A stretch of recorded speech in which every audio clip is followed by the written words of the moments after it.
Olá, seja bem-vindo! Hoje é segunda-feira, dia 14 de março de 2022. Você acompanha agora as notícias da região e do mundo. Confira na edição de hoje. Praça Shopping terá vacinação pediátrica de segunda a sexta-feira. Calendário de vacinação para a dose adicional. Saúde faz avaliação prévia de casos após o retorno das aulas presenciais. Novo Plano Nacional de Fertilizantes. Novas regras do ICMS. Vamos ver sobre a inflação nos preços das escolas e dos alimentos. O consumo das famílias teve alta de 1,23%. Essas notícias você acompanha agora no Informe Região.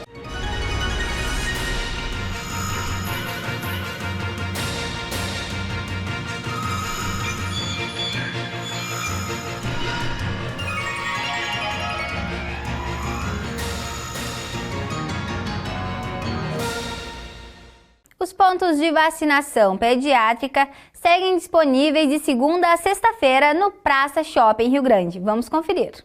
O Praça Rio Grande Shopping, através da Prefeitura Municipal do Rio Grande e Secretaria de Município da Saúde, segue como ponto de vacinação pediátrica contra o coronavírus. A imunização da primeira e da segunda dose acontecerá de segunda a sexta-feira no Espaço Solidário, das 14 às 17 horas ou enquanto durarem as doses. Poderão ser vacinadas com a primeira dose crianças de 5 a 11 anos de idade, com ou sem comorbidades. Já a segunda dose será distribuída às crianças que tenham recebido a primeira dose da Coronavac, até o dia 18 de fevereiro. Para receber a vacina, deve ser apresentada a carteira de identidade, CPF, cartão do SUS e a caderneta de vacinação. Já as crianças com comorbidades devem apresentar o comprovante de comorbidade. Os pequenos devem estar acompanhados dos pais ou responsáveis legais. Aquelas crianças que estiverem na presença de outro adulto que não seja responsável legal devem levar o termo de assentimento preenchido e assinado. Serão distribuídas 120 fichas e o responsável deverá aguardar na fila até o momento da imunização da criança. É essencial que a criança não receba qualquer tipo de vacinação nos 15 dias anteriores e posteriores a esta imunização. E ainda falando sobre vacinação, hoje iniciou a aplicação da dose adicional contra a Covid-19 para imunocomprometidos. Confira. A partir de hoje está liberada a dose adicional contra a Covid-19 para adolescentes de 12 a 17 anos que apresentem alto grau de imunossupressão, incluindo gestantes e mulheres que tiveram filhos recentemente e adolescentes que receberam a segunda dose da vacina há 2 meses ou mais. Para receber a dose adicional da vacina contra o vírus da Covid-19, adolescentes imunocomprometidos devem apresentar documento de identidade com foto, CPF, cartão SUS, carteira de vacinação impressa, onde estão registradas as 2 doses recebidas anteriormente, e o comprovante do estado declarado de saúde. Esse comprovante pode ser o atestado médico com a indicação da comorbidade, receita médica ou resultado de exame de acompanhamento ou diagnóstico. Conforme a vigilância, não são todas as comorbidades que terão a vacina liberada neste momento, apenas as que estão relacionadas à imunossupressão, como imunodeficiência primária grave, neoplasia em tratamento, transplantados de órgão sólido ou de células-tronco, pessoas vivendo com HIV, pessoas que estejam fazendo uso de corticoides por 14 dias, doença renal crônica e pacientes em hemodiálise, doenças autoinflamatórias e doenças intestinais inflamatórias, doenças imunomediadas inflamatórias crônicas. E a Secretaria de Município da Saúde divulgou os dados referente ao número de casos de crianças e adolescentes contaminados com Covid-19 após o retorno das aulas presenciais. Após uma semana do início das aulas presenciais na rede municipal de ensino, a Secretaria de Município da Saúde apresentou um balanço prévio dos números de casos de crianças e adolescentes contaminados com o vírus da Covid-19, somente na área da educação. Pelos números divulgados pela Vigilância Epidemiológica, não houve impacto no aumento de casos. Nos dados da Vigilância, um caso de criança menor de 1 ano contaminada com o vírus. 17 casos na faixa de 1 ano a 9 anos e 18 casos de 10 a 19 anos. O governo federal lançou o Plano Nacional de Fertilizantes, em uma cerimônia realizada na última sexta-feira em Brasília. O objetivo é diminuir a dependência externa na compra do produto. Durante o evento, a ministra da Agricultura, Tereza Cristina, disse que a proposta visa facilitar o acesso e a produção dos principais insumos de fertilizantes, especialmente nitrogênio, fósforo e potássio, que são largamente usados pelo setor agrícola e considerados essenciais para o fornecimento de um ou mais nutrientes para as plantações. O Brasil consome 8% de toda a produção mundial de fertilizantes, avaliada em 55 milhões de toneladas, e importa 85% do insumo usado pelo agronegócio, principalmente da Rússia. A ministra disse que a expectativa do plano é reduzir tal dependência para 45%. Não estamos buscando autossuficiência, mas sim a capacidade de superar desafios e manter nossa maior riqueza, o agronegócio brasileiro, que é pujante, competitivo e faz a segurança alimentar do nosso país e do mundo. O Plano Nacional de Fertilizantes traz indicadores para o planejamento do setor até 2050.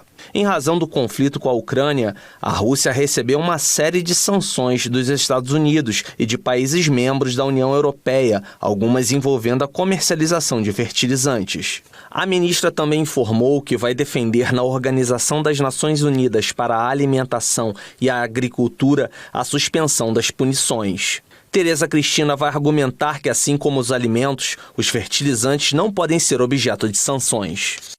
Na tentativa de frear mais aumentos, a Câmara dos Deputados aprovou mudanças em regras do imposto sobre a circulação de mercadorias e serviços sobre os combustíveis.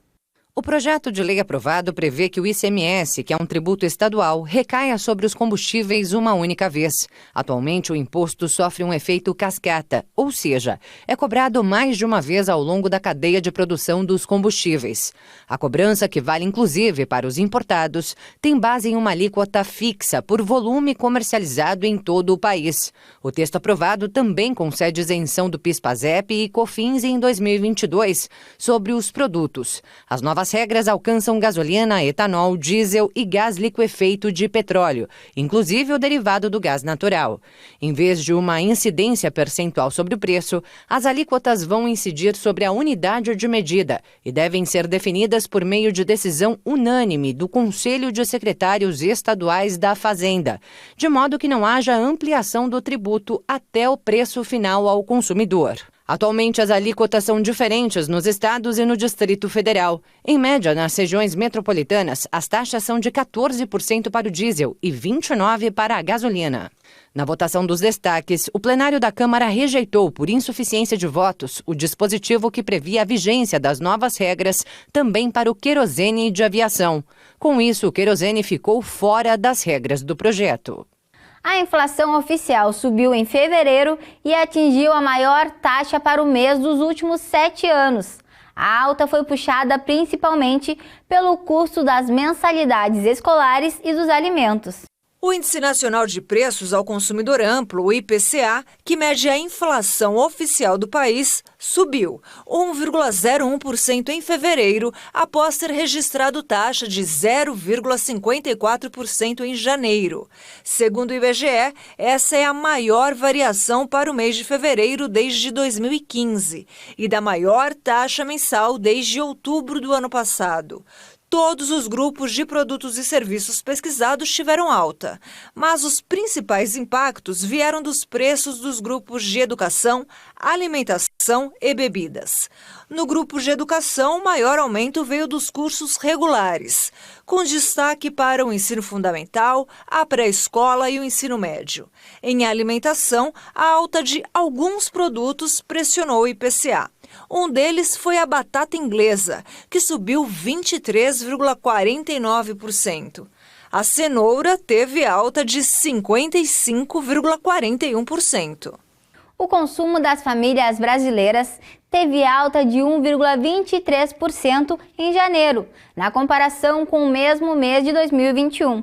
Segundo o levantamento divulgado pela Associação Brasileira de Supermercados, em relação a dezembro de 2021, o Índice Nacional de Consumo nos Lares Brasileiros teve queda de 21,22%. O crescimento abaixo do esperado em janeiro aconteceu pela diferença no cenário. Márcio Milan, vice-presidente da Abras, destacou que no início de 2021, as restrições da pandemia dispararam o consumo em 12%. Para 2022, a entidade prevê que o consumo das famílias cresça 2,80%. O representante da Abras enfatizou que o conflito no leste europeu entre a Ucrânia e a Rússia gera incertezas. O levantamento da associação junto à Bolsa de Valores de Chicago, nos Estados Unidos, constatou alta de 46,20% no preço do trigo.